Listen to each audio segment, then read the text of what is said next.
Next, we can go ahead and test our image upload feature in the browser. So first, we need an image. So feel free to go and find or take your own recipe image.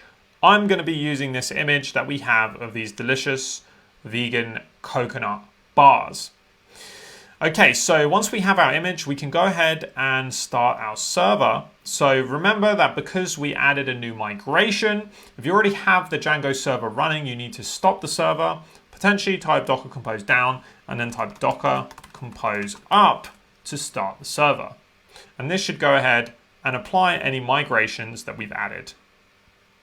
Okay, so our migrations are applied and our server is running. Now we can open up our browser and head over to 127.0.0.1.1000 API docs. And here what we can do is we need to authenticate as a user. So I'm just going to go API user token, and I'm going to use the admin user that I created previously. So admin@example.com, and then the password that I use here. And then I'm going to use the token, and I'm just going to go authorize and type token and then paste it in there. Okay, and now if we head over to recipes, click on try it out. Let's execute this. Okay, so we have some existing recipes here, and let's go ahead and add it to sample recipe with ID 1. So we'll just do recipe 1. And of course, if you don't have a recipe, then go ahead and create one so that we can test. We're going to be using ID recipe 1. So we need to locate the recipe upload image endpoint. So here we have API recipe recipes ID upload image. So we expand that. I'm going to click try it out, and then we can try this application here. I believe this is the one that will work for uploading the image. We need to specify the ID of the image, or the ID of the recipe, sorry. So we specify the ID of the recipe, which we got previously. We're going to use recipe with the ID 1. Then we're going to select our image by clicking choose file, and we will locate the image on the system. So I have it saved here under coconut bars. Now we click execute and we see what happens. So we got a bad request. So data upload max number of fields. So I think we have an issue with the number of fields that we're providing. I believe that possibly the issue is that we use the wrong type of form data. So if we try this again with multi-part form data instead of the XWW form data encoded, I think it's just because we aren't doing an encoded form. So we'll try that again, click run.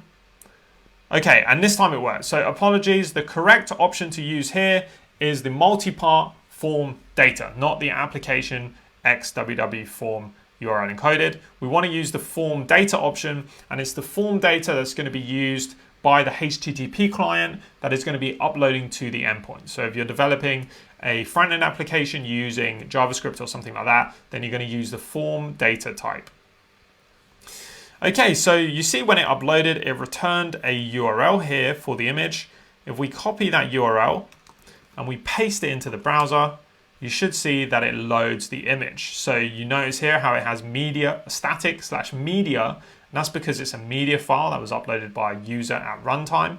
And it retrieved it from our volumes location that stores our media files. So it would have saved it to the volume location that we configured for the media files, and that's where it's displaying it from when we're serving it from the Django admin. Also, if you head over to the recipe endpoint again, so if you go to just recipes, click on execute, and you see here we can go to recipe detail, so get API recipe, recipes ID. If we put in try it out and type in the ID.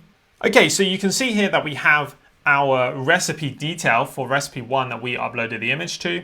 If we want to see the URL for the detail of the image, then we can go over to our Visual Studio Code and we can open up our serializers.py. So we're going to locate our recipe detail serializer here, and we're going to add here image. If you save the file, our Django server should automatically restart. Then if we go back and we rerun the same GET request, you can see it actually returns the image here. So this is useful to have in the detail endpoint because we want to actually see the URL of any image that we uploaded. Let's just go ahead and make sure that our tests still run after we implemented this last change. So we'll do docker compose run rm app sh-c python manage.py test, just in case we had any errors with implementing this new feature. Okay, so that's everything we need to do for adding the image endpoint to our API.